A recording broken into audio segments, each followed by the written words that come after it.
Welcome to By-The-Bywater, a podcast on the Megaphonic Network. I'm Ned Raggett. I'm Oriana Schwint. I'm Jared Pekacek. And we're here to talk about all things J.R.R. Tolkien, his work, his inspirations and impact, creative interpretations in other media, languages, lore, rip-offs, parodies, anything we think is interesting. Thanks for joining us.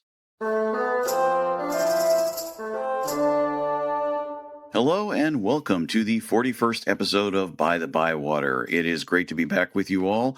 Oh, yes, we have things to talk about. We'll get to that. We all know what everyone's thinking about, but we have other things to talk about. Namely, I have confirmed that Jared is a flesh and blood live human being. Yay. Yes, if you followed our Twitter feed, I was on a trip to the Pacific Northwest, partially a family trip. My dad is a track and field nut.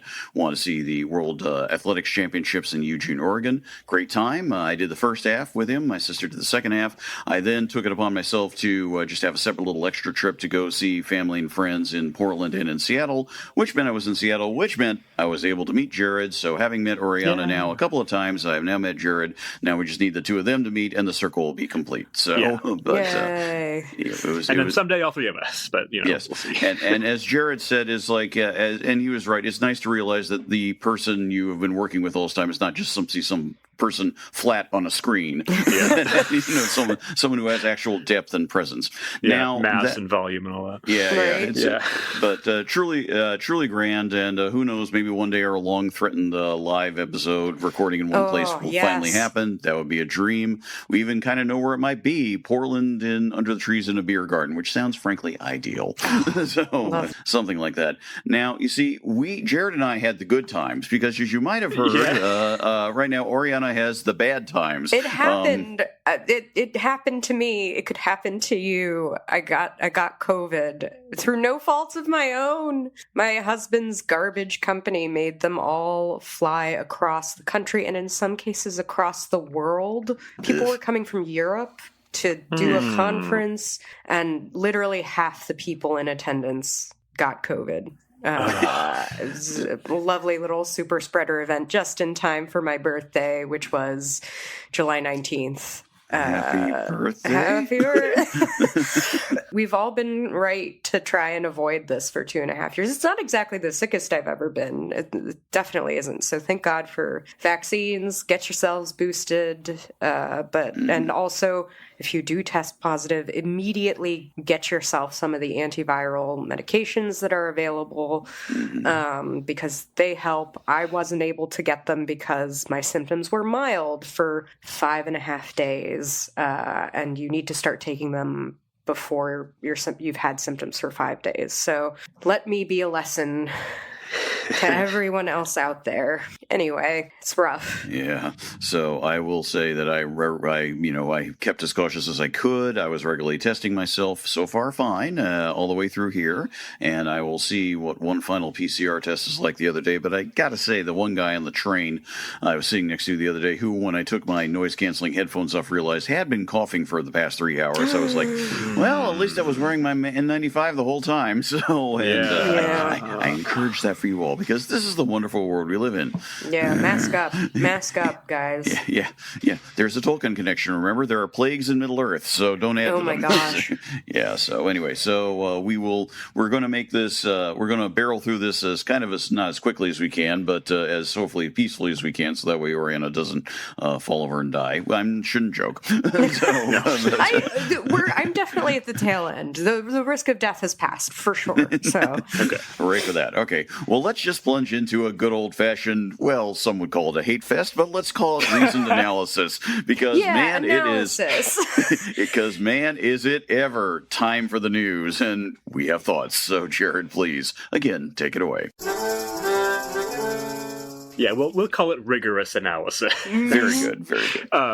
Where to begin? If you're a listener, you pretty much know already that Amazon has finally released the floodgates in full with publicity for the Rings of Power, with 2 separate full trailers and a teaser trailer as well, giving us all the most footage we've seen so far and the best guess as to what the series will try and do.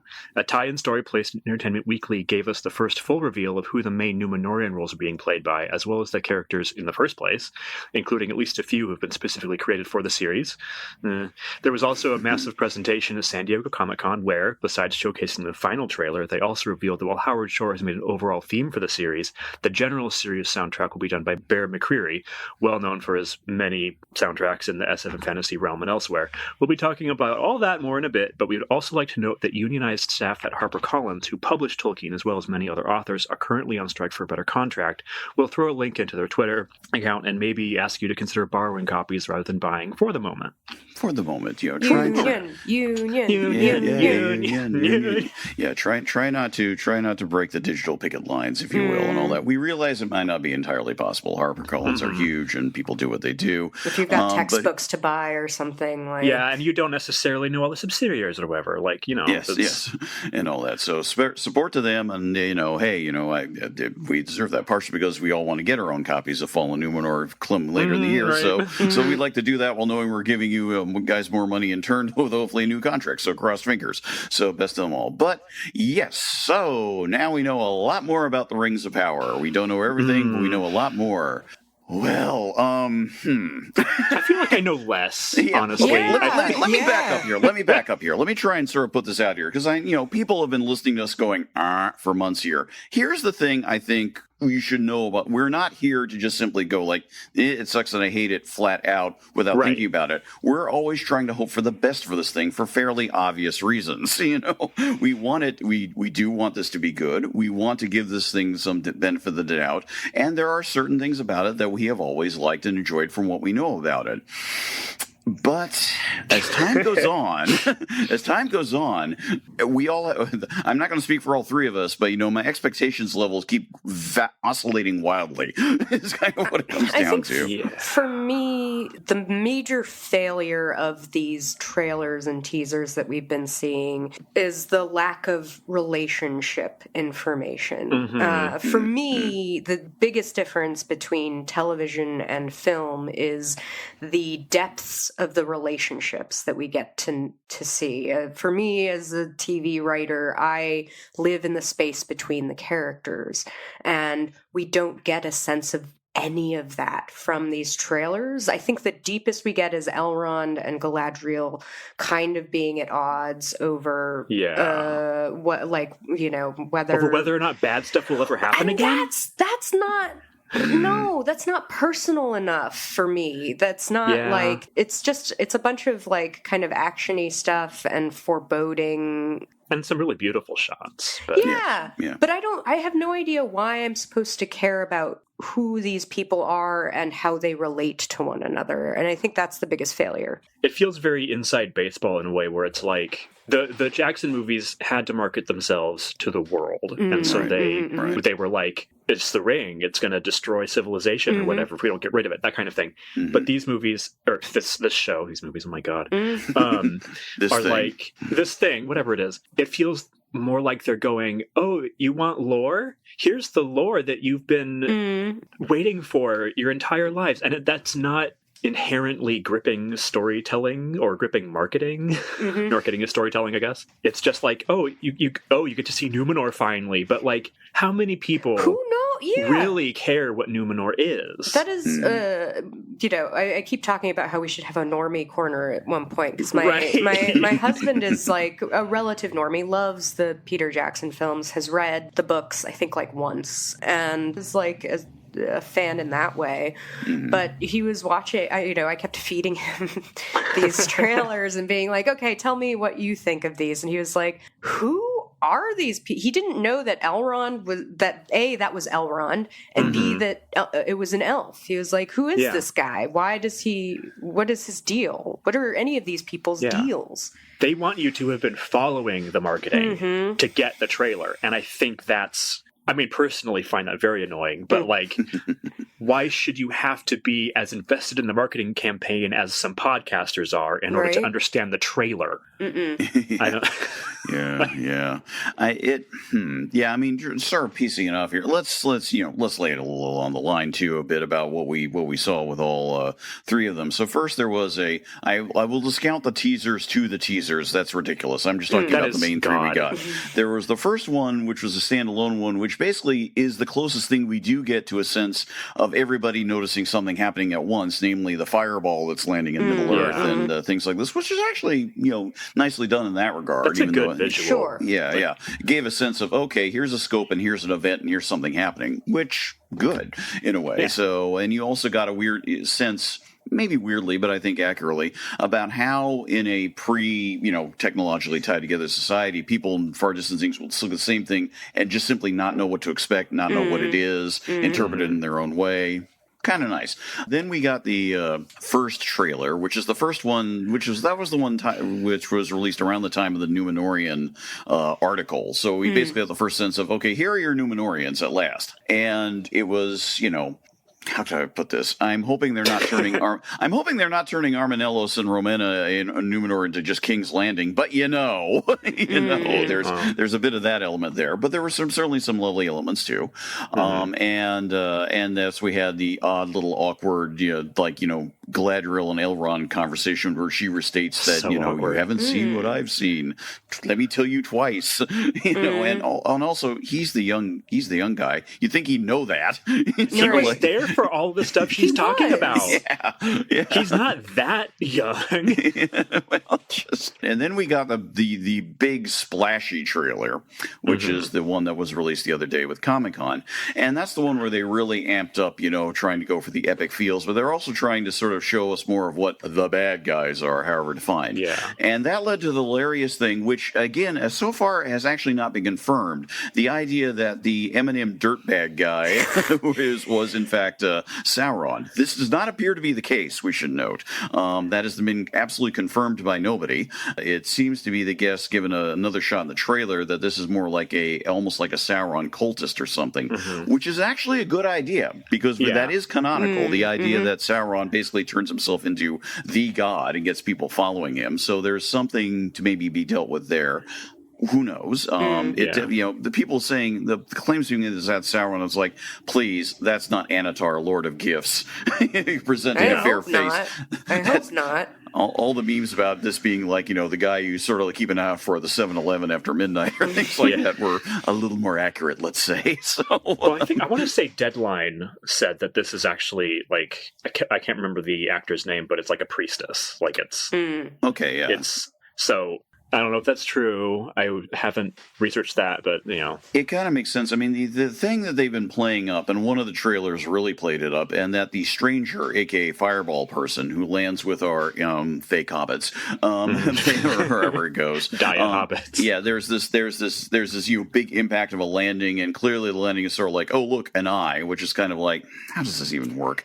And the thing is, though, this character, the stranger, which they've now fully shown by face, identified by actor, which they had already done, but they've shown the character looks nothing like this priest or priestess, whoever it is, and in fact just looks kind of Jesus-y, which is kind of a, how can I put this, bit of a mind fuck if this is in fact supposed to be Sauron. So I kind of like it for that reason, but that's part of why I feel like I know less, because if this guy is the fireball guy, why is he with the hobbits? Because Sauron doesn't know about hobbits. Is it supposed to be Gandalf? In which case, that's just dumb. Is it like a pre-Gandalf? Like what's up with that? It's too many questions. It's too many for questions. A trailer.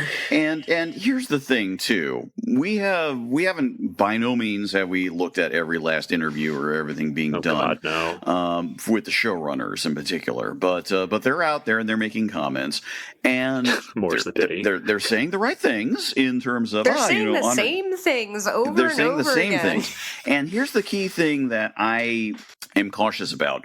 They're using a famous quote from Tolkien, which is very understandable. And that was his dream, that he'd like Middle-earth to be something that other hands would be involved with creating, whether they be painters or things like this. It's a great quote. It's a lovely creative dream, to a large degree, in fact, exists in various ways, shapes, or forms.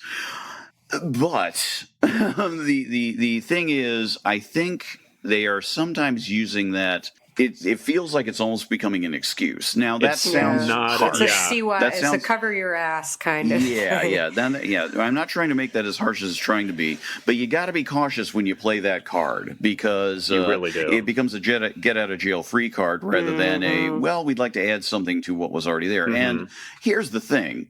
I have no doubt they're thinking they are doing their best. I'm not going to these are people not going to go like, yeah, we're going to subvert from the inside. No, I'm not getting that vibe at all. But you can love things, not too wisely, but too well. I wonder if that's what we're getting here. And I wonder if that love is more derived necessarily for the books as opposed to the movies, which when you have a trailer that ends with the John Howe Balrog coming back, God. like... Okay, get out of here with that. First of all, why is that part of this? It's too much. It's just for. It's playing all the cards. It's playing all the cards for a normie audience, dare I say. But even the normie audience is like, if your story is about the Rings of Power, tell me about the Rings of Power and the people involved. It's too soon. We know the timeline is weird, but also like it's just not relevant at this moment in time. No. Or it shouldn't be. Yeah. I would, like, for me, I've already kind of ranted about this, not to everybody, but to you two. Like, if it's about the Rings of Power, show the effect of the rings upon the world before you start tearing the world apart. I feel like it should be stable at the beginning, and I don't think that's what we're getting, especially with the Balrog being there. Like, if you want to involve the Balrog, if you want to have the downfall of Moria, why not have, like, the foundation of the dwarves' hoard as the ring, supposedly? Right. They're adding to it, and they awaken the Balrog. Like, it's driving them to do this or something like that. And then you get the Balrog in season 2 or something. It doesn't have to be right here, right now. No. It is, especially like the idea of the ring of Moria being the foundation of the greed that leads to their downfall is lovely because it also removes some of that nastiness of like dwarves as inherently greedy. Yes, I think that's like, but like we don't really get a sense of that at all. Maybe they are going to go there with that, and they just really felt they needed, just tipped their hand way too soon. Really needed that Balrog in there. Which can I just say as an aside, I fucking hate that Balrog design. I always have. And I am not excited to see it back. And I'm sorry to any children who are listening to this, because I'm so mad. I think it looks awful. Sorry to John Howe, but I don't want to see it again. Bring back the Ralph Bakshi butterfly lion. Clearly No. Kidding. Oh no, you've only got two choices, Jared. Clearly you can only choose one way or the other. No, the thing that is driving me nuts right now. I mean, I was already irritated to begin with. Is this reforming sword instead of a dissolving sword? What is that? It's like someone said, "Oh, the sword dissolves when Aragorn handles it, and Jackson's fill the Lord of the Rings." So what are they? What? But there's no. That is my breaking point moment right now. That is my. The blade in Fellowship of the Ring is like one of a class of weapons. It's not actually significant on its own. No, what it's not treated as such. Yeah, it's just like, it's like toxic, don't touch it. But like, it's like a chemical weapon. There's millions of those around. It's not special. If you had told me, if there was a clear sense that this series was like almost like overlapping timelines, I might buy it. Like, things like this. For all we know, like, one thing is being like a frame, instead of everything being told like simultaneously in different spots. Again, like Game of Thrones, but like so many other things. If you had told me that one thing was like an overlay or framing device and they were looking back to the past or something, I might actually be a little more interested. Yeah. But I'm not getting that sense. Yeah. And it's really irritating right now. Now, if I'm wrong, I'm wrong. But anyway, stepping back to the Numenorians, since that article did give us some more there. So we've got kids now, or at least some of the characters do, that we didn't know about. Kemen. Right. Kevin. Oh, God. Kevin. Yes. It just sounds like Kevin. What are we doing? Wait, whose kid is he again? He's our Farazan's kid, but he's Farazan's kid. And to give a little context here for those who aren't as familiar with the story, so this may be considered half spoilers, but you're going to find out about it anyway. So the point is that in Tolkien's original construction, there is the character of Tar Miriel, who we see. She is seen as in the trailers as she looks fantastic. She looks great. She looks great. The design looks fantastic. It's kind of good. She is meant to be kind of the last queen who's on the right side of things before everything finally goes to hell, even though in Tolkien's world, it's already long gone to hell. Here, it feels like it'll be accelerated. Fine, timeline compression, adaptation, whatever. Yeah. And the idea is that her cousin, Farazan, who is much more a belligerent, anti-Valar, Numenorian guy. Just a Trump, really. Yeah, if you will. Well, one who actually seems to be a military leader, so things like that. So, basically it does a coup, hey, and forcibly marries her and assumes the throne. Now, the way they're setting this up is that this has not happened yet, and there's not even any indication that he is her cousin. Instead, he's simply her counselor. Nah. Okay, fine. You have a counselor. Sure. But the other thing they've now thrown in is that he has a kid, an adult son, or near adult son, which is like, okay, previous marriage. Okay, fine. You can throw in a character. But one, all the fake names they're inventing for the series are almost but not quite feel Tolkien. Off. Yeah, they're Kevin does not off. work as a name. And the problem is I can already see what I assume, and if I'm wrong, I'm wrong.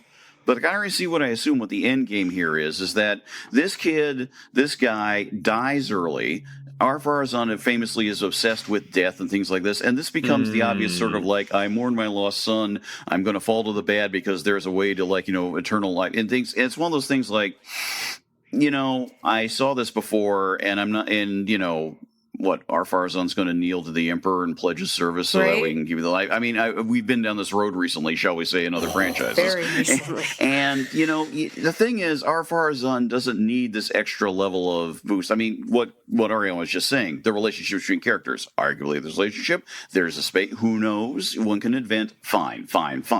But we get into the fanfic question. And I'm not too sure these guys have necessarily written the best fanfic. It's the problem. That's the thing. Yeah, all TV based on, I hate to use this, but all TV based on IP, intellectual property, Yes. pre-existing is to some degree fan fiction, but there are degrees of fan fiction, and I am concerned. There's also like layers of authority that we kind of have to consider here, which is like, what has Amazon insisted on at the same time? Like, having friends now going through their writers' rooms and dealing with not just studio notes, but network notes. So you're dealing with all sorts of people who have like a vested financial stake in this art, and what pressures are they putting on to ensure, I'll never forget pitching a pilot to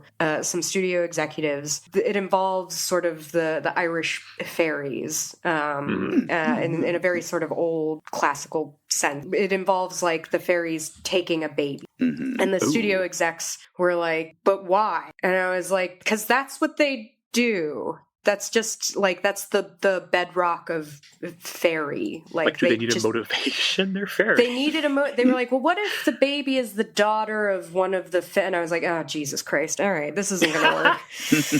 But I wonder to what extent is that happening with this show? And not to totally absolve, creative team, but there's a lot of money here and a lot of hands in this pie, I can imagine. Yeah. And they're going to want the safe choice. Yeah, obviously. they're going to over motivate, I feel like. Yeah. Thus Kemen, or I'm just going to call him Kevin because it's such a terrible name. It's bad. It really is.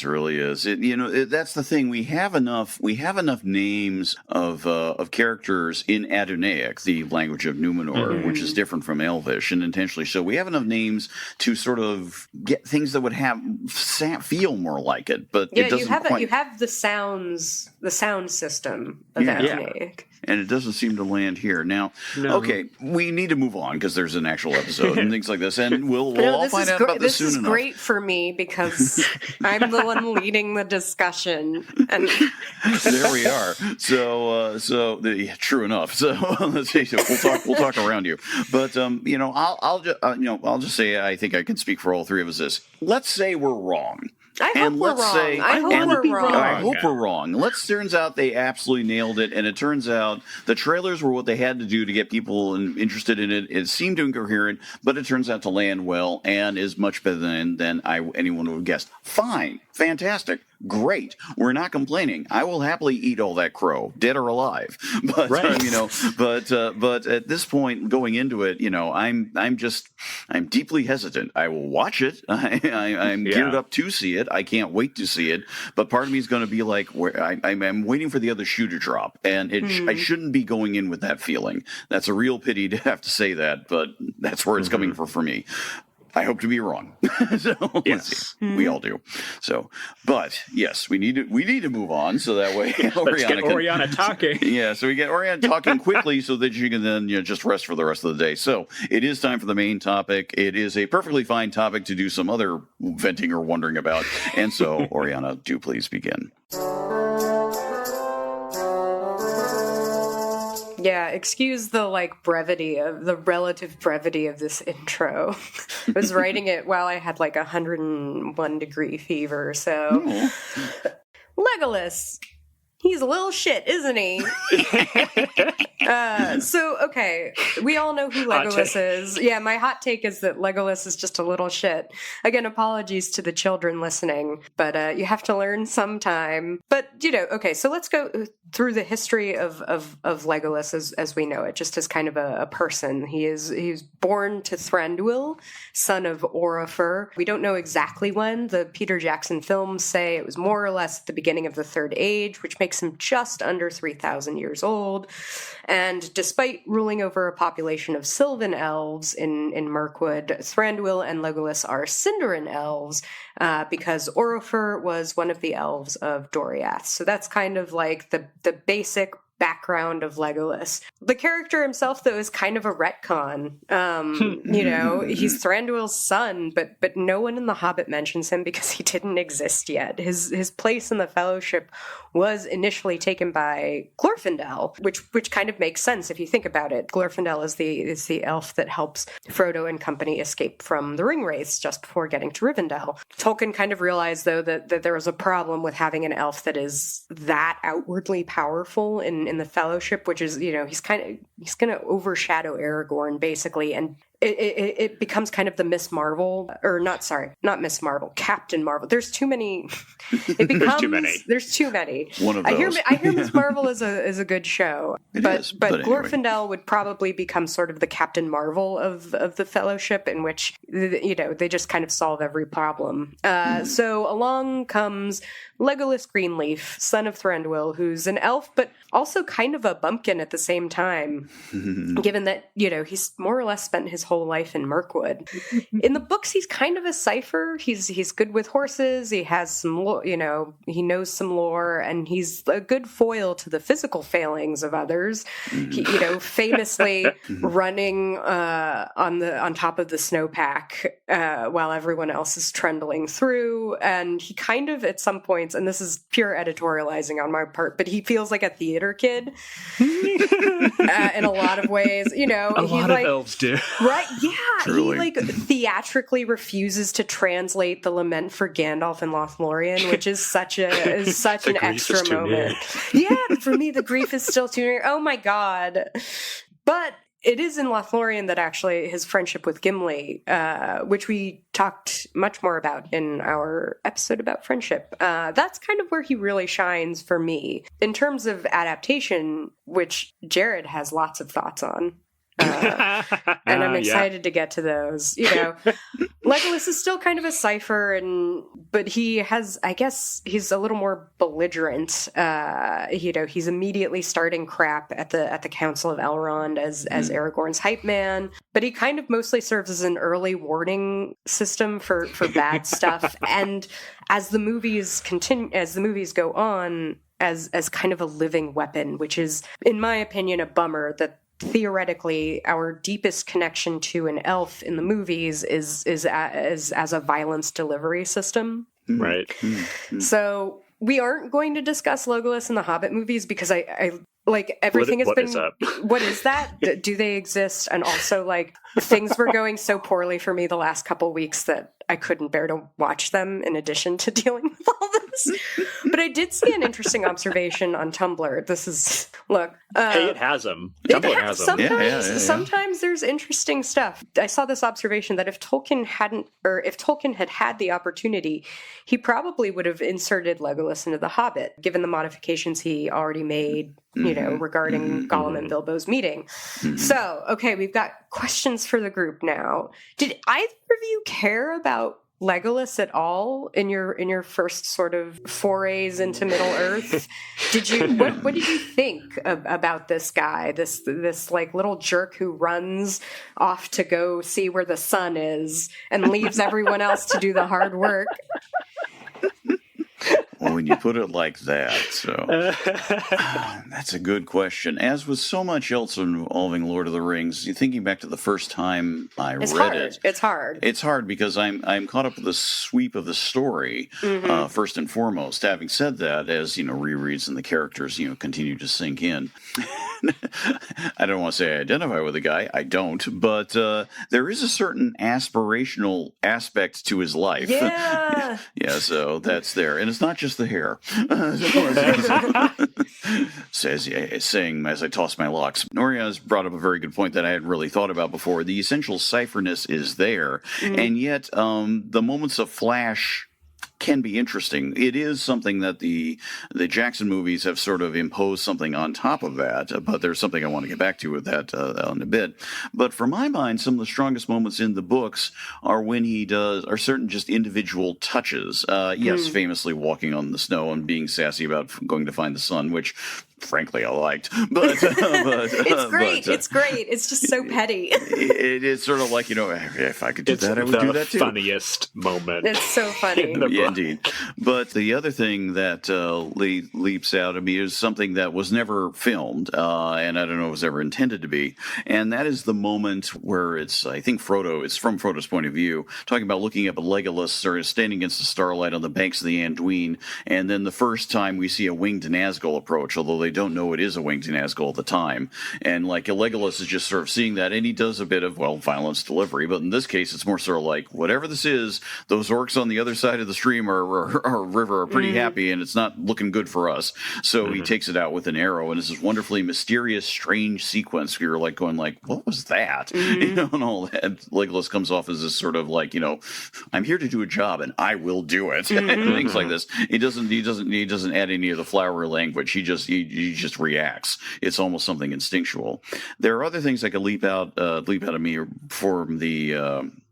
from the book, but I think I'll back up and say that the thing is clear enough to me, which I can refer to by referring to the Harvard Lampoon parody Board of the Rings. I bring this up for a reason, which was written in the late 60s, so well before any adaptation had him at all with anything. I mean, including well before Bakshi's, etc. And let's not forget Bakshi's was the first main visual adaptation of the character. Is that the Legolas character? The characters are called Legolam and Gimlet, but because it is a parody. Hilarious. And Legolam is presented as being bizarrely enough, not totally unsympathetically, but definitely a bit of a queer-coded stereotype. And that's something that I think has always been most very easily read onto this character, arguably even more so than the, what is the great love that Frodo and Sam have in terms of a certain stereotype. There's a lot to unpack there, and I think the movies have certainly added to that. I will let it that, but I will turn it over to Jared for talking about anything about Legolas. So, the first encounter with Legolas was obviously like my mom reading the books to us, and the entire time I was like, this guy's going to matter so much. He's going to be so important to the story. He's so funny. We're always mentioning him. He's always doing stuff like running over the snow or like making fun of the humans or whatever. He's going to be so important to the story. And then he's not. He's just there to be like a bitch to everybody, and it's the best. I like him a lot. I forget what my point was now. I really enjoy him. I like that he is just there to do a job, and he doesn't engage with anybody except for Gimli, really. I mean, and Aragorn a bit. Yeah. But he is kind of just like a contractor. He's like, yeah, I'm here. We're gonna deal with this ring. Got it. He's not going to make friends. He's not here to make friends. He's not here. He does kind of feel almost like a reality show character in some ways. I think, though, for me, the not here to make friends thing is more just a function of him being an elf. That I think it is maybe significant that the people he bonds with the most are the longest lived ones. Specifically Aragorn and Gimli. like it's only after Aragorn dies that he leaves Middle Earth. Right. And he kind of doesn't really interact with the hobbits that much. He doesn't really talk to Boromir except to be like, hey, strong man, I'm passing you in the snow.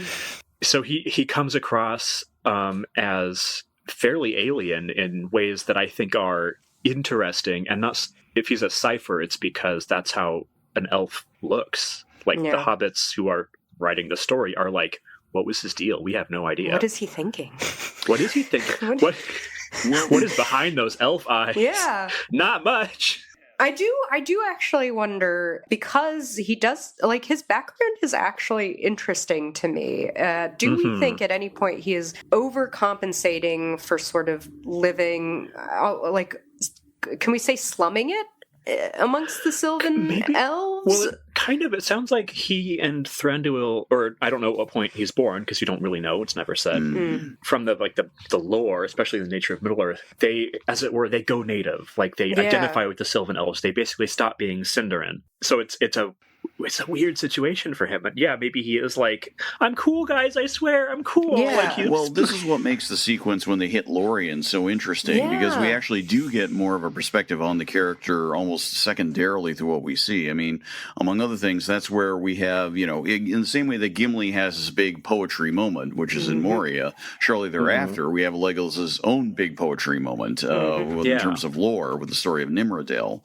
And, so he's sort of conveying how he conveys it, I suppose, is the thing. It's sort of there. And of course we get the, hey, it's my southern cousins, hey, and you go in and blindfolding and you can't do it, hey, I'm an elf. You get all the you get all this wonderful little interaction, things like this, which Tolkien uses to on the one hand he's underscoring the wider purpose, the idea that everyone gets a little more fearful when the wartime's on, you're not trusting anybody, and at the same time is just utterly hilarious, frankly, in terms of Legolas sort of being shown up a bit. So we get those moments. Yeah, his it's also interesting how Tolkien gives him depth in an unexpected way by the triggering of his longing for the sea and leaving Middle Earth. Yeah. That's a specific warning from Galadriel to him. It is Galadriel, right? It is Galadriel. Yeah. Through Gandalf. Gandalf has it to when Gandalf comes back. And then when we don't get that story directly, that is, as with so much of the sequence when after the Blackstone of Eric, between when they arrive in Minas Tirith, everything about what Aragorn, Legolas, and Gimli do is told secondhand after the fact.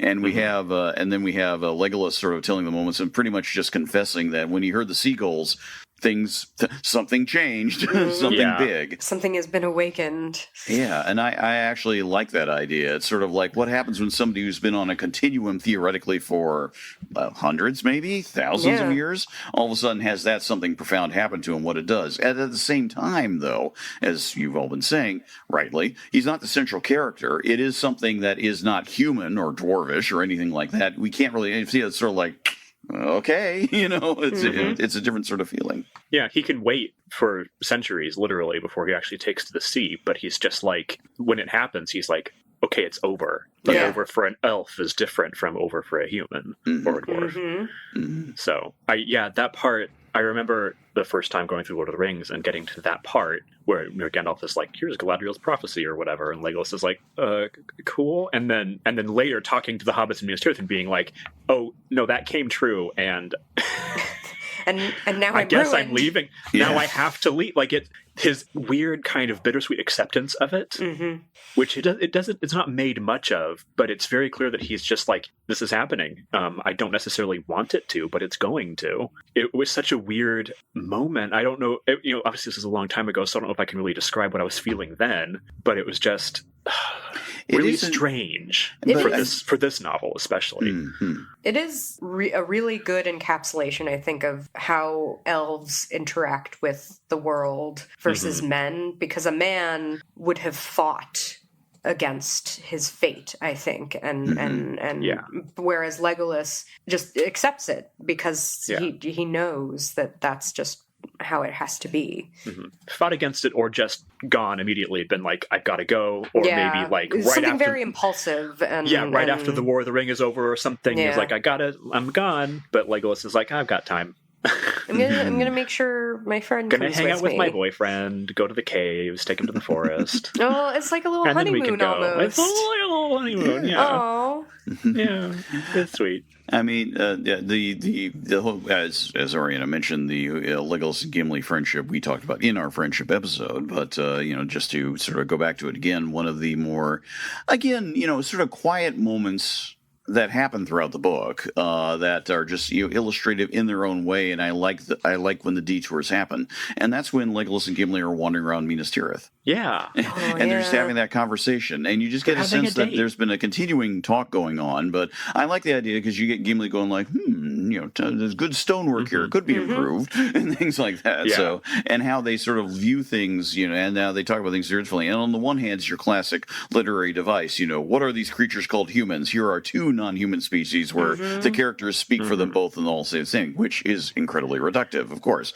but is meant to be illustrative. At the same time, you've got your mismatched buddy partner, buddy vibes going on, which is, another classic literary trope and works so well and also works in drama, which is why, of course, it was reduced down in the movies to a sort of joke. They basically, in the Jackson movies, they basically took the basis of the Legolas Gimli friendship and reduced it down to just the shooting contest. They made it straight.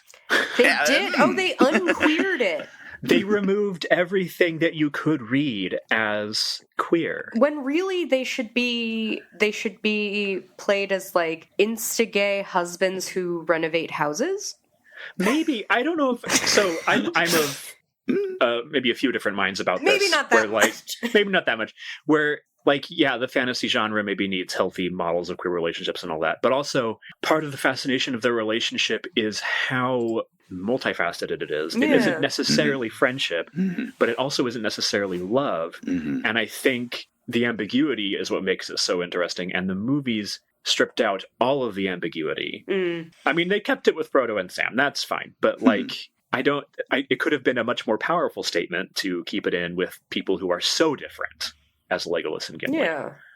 Rather than just being like, bro, violence. Like the instead of having the foundation of their friendship be violence, maybe don't do that. They're friends before the counting thing. Yeah. Like they don't. Yeah. There is something interesting, and this was already touched on. Glorfindel would have been too overdriven for the Fellowship, no question about too it. OP. Yeah, as it were, too souped up. But the fact that we have Legolas is that by default, Legolas is the elf we get to know the best. And that's interesting when you think about how thoroughly and heavily Tolkien had spent at that point, 20 plus years trying to analyze the elves collectively as who they were and their essence and their difference from humanity. It's sort of like, it does make a very interesting question. Why this guy? Because how much of a universality is really there, and just came to me just now. This is divine revelation speaking now. Hey. He is the Hobbit of elves. The wood elves are the hobbits of the elves. Yeah. I think you're onto something. He's a minor prince of a relatively minor realm, of a minor division of the elves. An increasingly small realm, too, as the Force. Yeah. Mm-hmm. Yeah.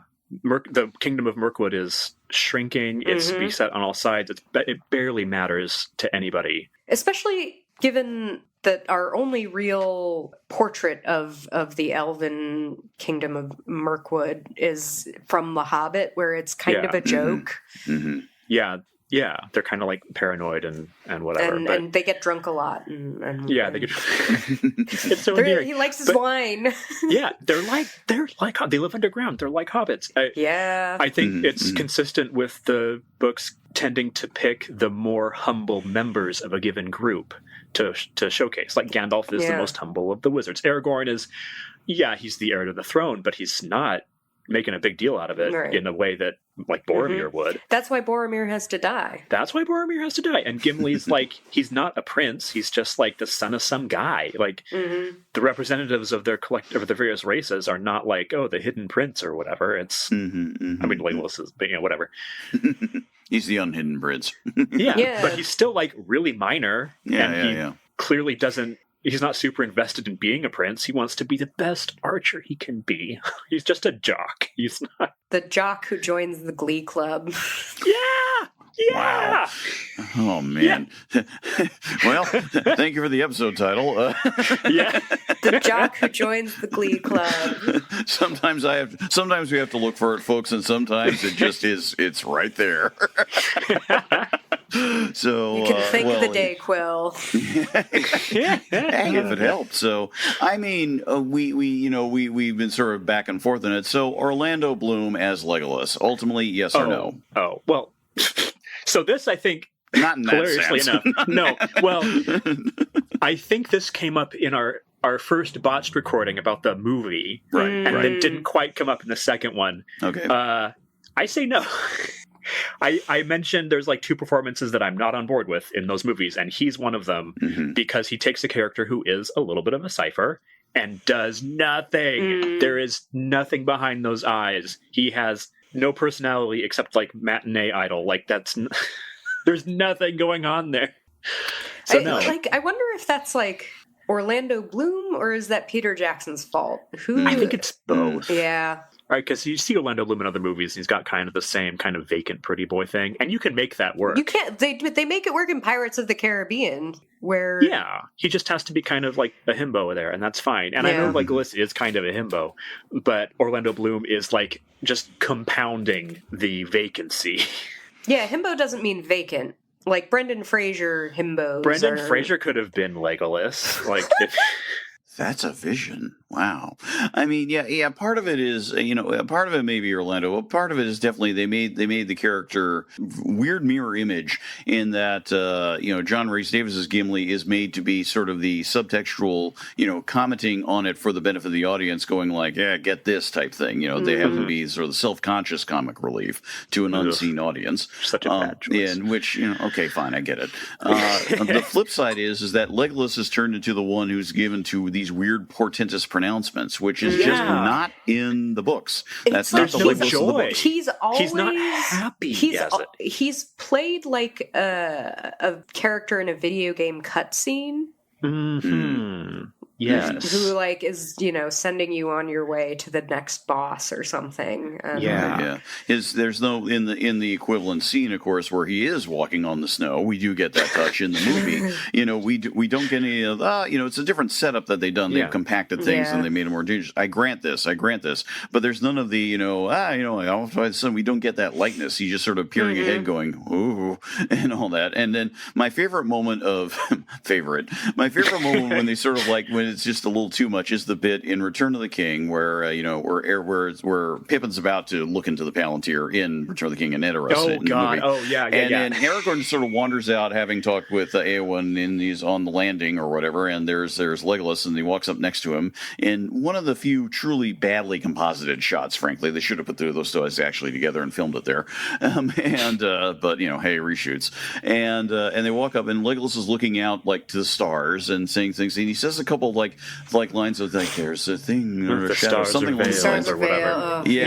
And then he gives a look to Aragorn, who looks at him, and the look in Legolas' I've never seen that is kind of like, do you buy that? Does that make sense? No, it doesn't, Legolas. I'm sorry. This isn't adding anything. It's not your fault. You were saying words scripted for you. Those words were not good. He should be a little more fey, I guess. He needs more energy. He needs more energy. He needs more joy. I don't need him to be like a mincing queer-coded weirdo or whatever. Oh, that could have been fun. But he's not. Context were read into at the time a lot. Yeah. I think we can all accept this. But the movie Legolas is just not having fun. Yeah. No. He's just there. He's there and he's killing things. He's killing things. He's not taking delight in things in the way that Book Legolas does. Where Book Legolas gets into a forest and is like, oh my god, these trees, these are so cool. Can you believe? And in the movie, he's like, this forest is old. And it's more like, he's just saying, oh my god, it's old. But he's not saying it in a way like oh, this makes me feel young. It's just like, some old trees. Yeah. Well, to be fair, here's the thing. We don't get, you're right about the you don't get joy, but we do these almost quiet moments of, hard to say satisfaction, but like, the trees have feelings, my friend. And he doesn't say it in a way that feels weird. It actually sort of like, that's a low-key book Legolas. I can buy that. I can buy that moment. Yeah. Otherwise, it's just taking the hobbits to Isengard or whatever, just... Yes, let's all sing the song. I don't know the song. Oh, have you not seen Taking the Hobbits to Isengard, No, Jared? I've seen it, but I have possibly unintentionally eliminated it from my memory entirely because I hated it. Oh, no. I thought it was so desperately unfunny, and I'm sorry to everybody on the internet, circa 2005 or whatever. We'll put it in the show notes so you can make your own judgments if you haven't heard it before. Maybe some of you haven't. As a 16-year-old, it was the funniest goddamn thing I'd ever seen. You know how when you show somebody a YouTube video that you think is really funny, you're like, watch this, it's hilarious. Somebody showed that to me, and I did the thing that you don't want to do to somebody showing. I just sat there stone-faced, like, couldn't even summon up. I've been there on both sides. I felt so bad. Excruciating. I know. I apologize. God. Absolutely excruciating. Memories of fandoms past.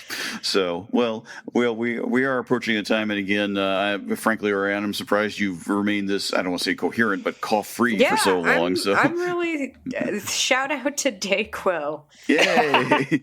the Miravory of the present day, yes. Basically. Yeah, they're like, don't take more than 8 caplets in 24 hours, and it's like, you're not the boss of me. You don't know my BMI. Well, folks, now you know. So if you too want to record a podcast and you're feeling under the weather, please don't take more than the daily recommended amount of Dayquil. Please and don't do that. Not recreationally. We're not recommending that. No, don't do it. Boy, we sidetracked big time. Okay. Don't do it. This is not one for the kids. This is not one for the youth to listen to. Oh, dear. Yeah, we're going to have to put an explicit label on this one. Explicit and joking about drug use. Where have we gone? So, well, Oriana, having brought up the topic and all that, do you want to wrap it up with any final thoughts? And as always, of course, we may come back to him in the future or things like that. But Legolas, he's a sassy little bitch. The end.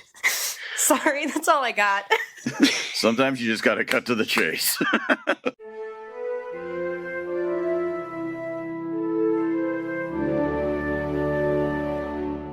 So, it is time to look ahead to the next episode. The choice of topic has come around to Jared. What are we talking about next time? We are talking about something that I hope there'll be more to talk about than I think. Okay. So I will say, let me preface this by saying there is a viral tweet that has from a year ago that recently came back, and every time I see it, I'm like, you're wrong, so I'm going to do an episode at you and just not tell you. Hell yeah. We're going to talk about food in Tolkien. I think there's a lot less going on than some people think, but there's probably more going on than I think. So we'll see. Is this the tweet that was like, it's only descriptions of food or something? They were like, yeah, because there's so many detailed descriptions of food, Lord of the Rings is basically like a recipe blog. Tell me you haven't read Lord of the Rings. Yeah. There's not that much food in it. But that means, paradoxically, I suppose, that we can look at why there are some detailed descriptions. Very few. But when they show up, it's significant. So, what is that doing? What is other food doing that isn't described? How is it functioning? That kind of thing. So, maybe it'll be fun. Yeah, and we get to turn back to, like, the nature of Middle-earth. And that's right, yeah. There's some stuff in there. Yay! Yay! Fishes. Hooray for spite episodes. Yeah. It'll be good. And it'll be a nice way to... I'm sorry, I'm going to give in. Clear the palate before the series lands. Thank you. Thank you very much. Thank you very much, everyone. I'm here. I'm too often here. I'm just mad I didn't make that joke. What can I say? I'm so sorry.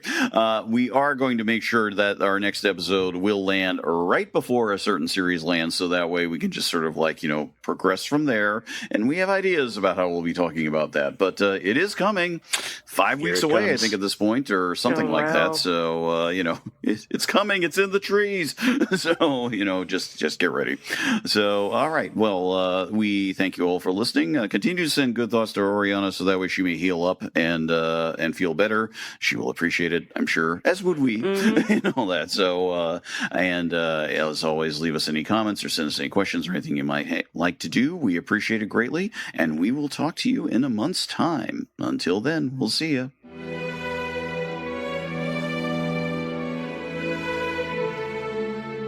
Thanks again for listening to this episode of By the Bywater.